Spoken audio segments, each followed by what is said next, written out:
As the moon crosses paths with the sun, at certain times of the year, we get what we call a solar eclipse. Something similar to what Mitsubishi did back in the late 80s. They saw a need for an entry-level sports car, and they slowly moved their product in front of the rest, eclipsing the sports car market. And with the help from great movie chains like Fast and Furious and actors like Jackie Chan, Mitsubishi had an eclipse all of its own to take on the world. And today we're going to be taking a look at how Mitsubishi eclipsed the market. AutoLooks.net Autopod, streaming day or night, coming right at you, right here, right now. Welcome back to the AutoLooks podcast. I am your host, the doctor to the automotive industry, Mr. Everett J himself, coming to you from our podcast over on Podbeam, Spotify, iTunes, Google, Amazon, and catch us up on YouTube. Yeah, we got YouTube videos backtracking our podcast. And if you like what this podcast has, please like, share, or comment over on Facebook, Twitter, or LinkedIn. And if you wish to see more cars of this podcast, be sure to check out www.autolooks.net for all the images and information provided from this podcast available to you on our podcast tab. And while there, check out a corporate links site. Big or small, we got them all. Car companies from around the globe, from small coach build manufacturers like Mitsuoka in Japan to the big behemoths of Toyota Motor Corporation, we got them all. Now today we're going to be taking a look at the Mitsubishi Eclipse. Yes, the Eclipse is a tuner dream car. Built in the late 80s, its first model, a 1989 Mitsubishi Eclipse, was shared with then-partner Chrysler Corporation and its Plymouth Laser / Eagle Talon. During the late 80s and early 90s, Mitsubishi and Chrysler shared on a lot of product ranges, building the most off of what they had. A joint venture that we wish they still had today, but unfortunately do not. The Mitsubishi Eclipse was built to go head-to-head with products like the Volkswagen Scirocco and even the Toyota Celica GTS.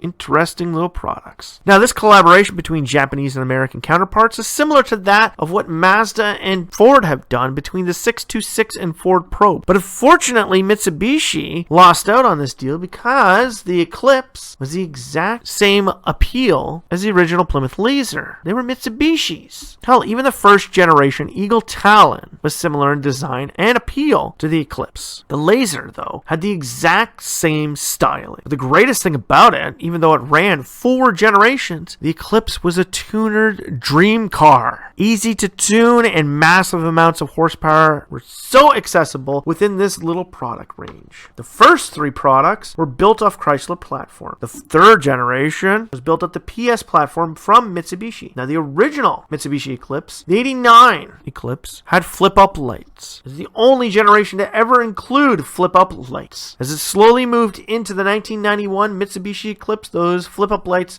disappeared as wraparound bubble lights were now in, and Mitsubishi was getting a bit better. Second generation came too quick after the first generation, but only due to design needs of the marketplace. Its Eagle Talon TSI counterpart was just as powerful and just as capable of competing. Moving into the 3rd iteration, Mitsubishi Eclipse now introduced a Spider. Differentiating itself finally from the Eagle Talon counterpart, Mitsubishi finally made the Eclipse of its own kind. The 2nd generation included a convertible. For the first time, Mitsubishi finally had an entry-level convertible compete with the likes of the Nissan 240SX convertible and even the Toyota Celica convertible of the 90s. People were into coupes and convertibles back then, and sports cars galore. Now, the 2nd generation, 3rd design of the Mitsubishi Eclipse differentiated itself from the Eagle Talon. Thus, the Eagle Talon had a window-style wraparound rear wing, where Mitsubishi only had a hood-mounted rear wing, and it also was the only one available with a convertible option.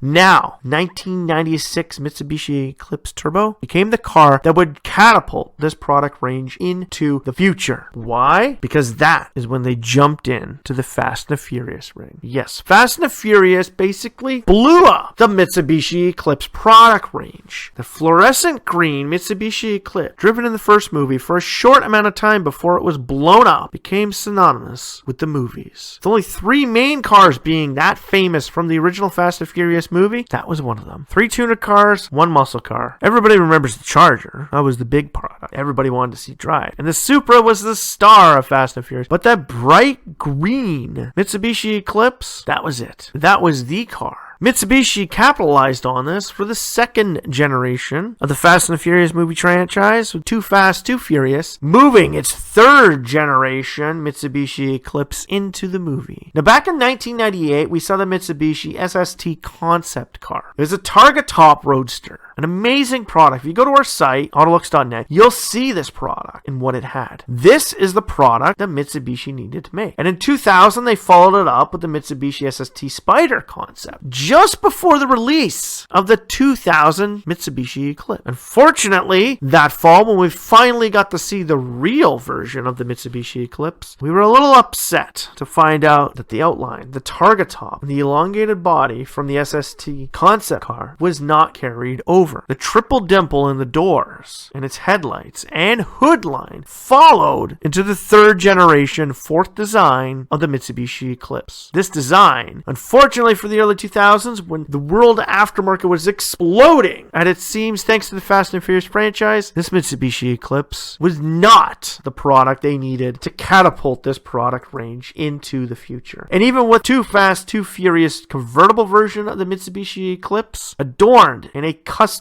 paint job, purple and gray, and a bright wing, it didn't have what it needed to catapult the Eclipse back to stardom like the second generation did in the original movie. It was a bad design. But you have to remember who shared this design. Who shared the platform with the Eclipse? The Chrysler Sebring and Dodge Stratus. We're not making this up. Out of the Too Fast, Too Furious movie, the Mitsubishi Lancer Evolution was more of a desirable product. And out of that movie, that was the only product that people remember. You kind of remember the Eclipse, but you look at it and go, oh yeah, I remember that piece of crap design being in that movie. Nobody liked it. It wasn't a top car of the movie. The Evolution was. It was a desirable product that people wanted. This helped catapult the Evolution to stardom. It brought upon the 4-door craze that would soon follow in the years to come. Yes, the aftermarket scene was moving away from coupes and sports cars and moving into 4-door sedans and wagons. Everything had to be 4 doors. If you take a look at it now, the Civic Type R now is a 4-door product. Gone are the days of 2-door versions of products, giving you the sport appeal and passion of owning something that could be almost a sports car. But being that the third generation was built up the Chrysler Sebring and Dodge Stratus platforms as well, its image was diminishing. Its central cockpit was the exact same as the Sebring and Strat, with a different front and rear clip made a bit of a difference. But the Dodge Stratus of that time, of the early 2000s, was actually had more sport appeal than the third generation Mitsubishi Eclipse. And with the downfall of the Too Fast, Too Furious movie, Mitsubishi was on its way out.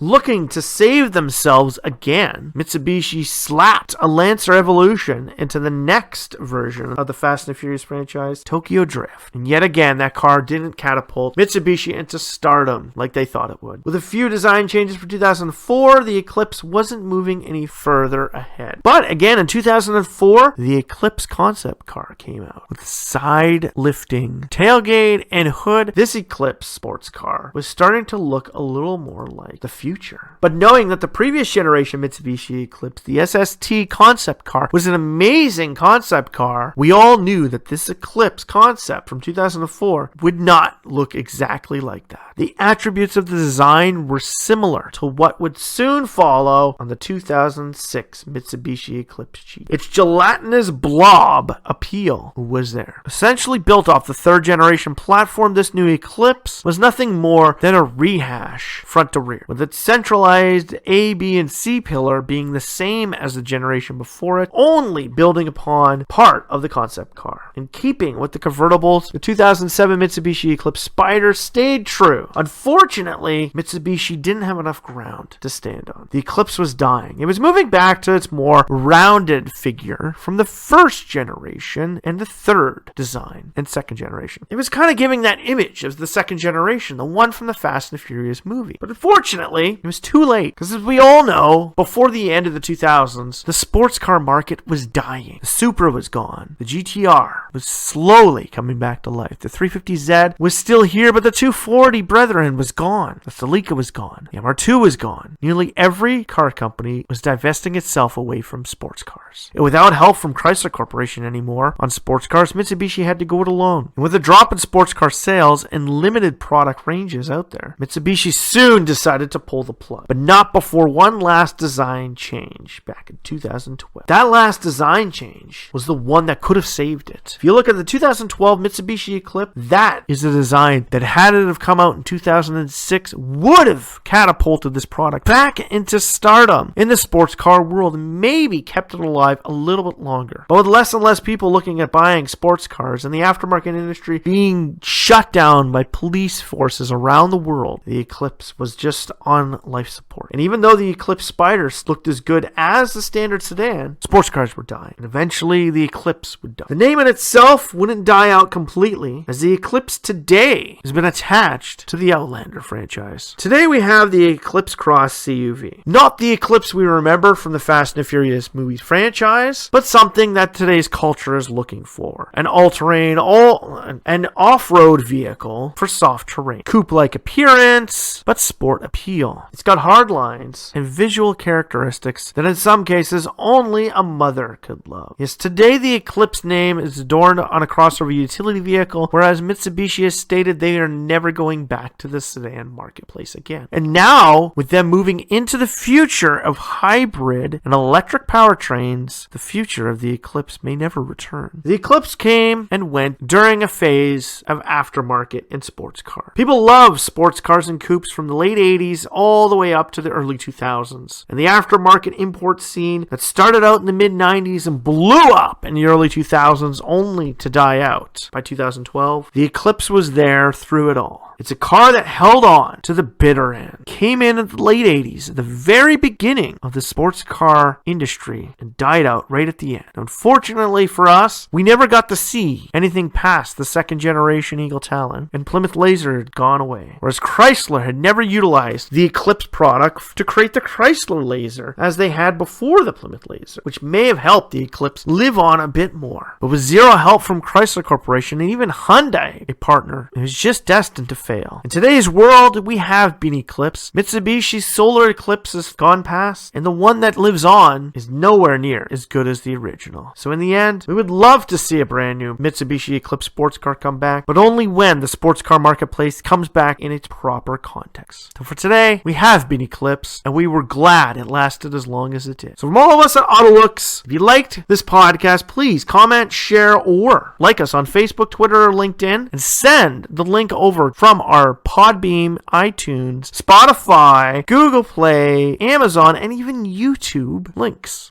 All of these links can be found on our website, www.autolooks.net. Big or small, we have them all. Corporate links from around the world. AutoLooks and its podcasts brings you the automotive information from around the world and design ratings every year. So strap yourself in for this one fun, wild ride as we look up to the skies since the Eclipse is gone.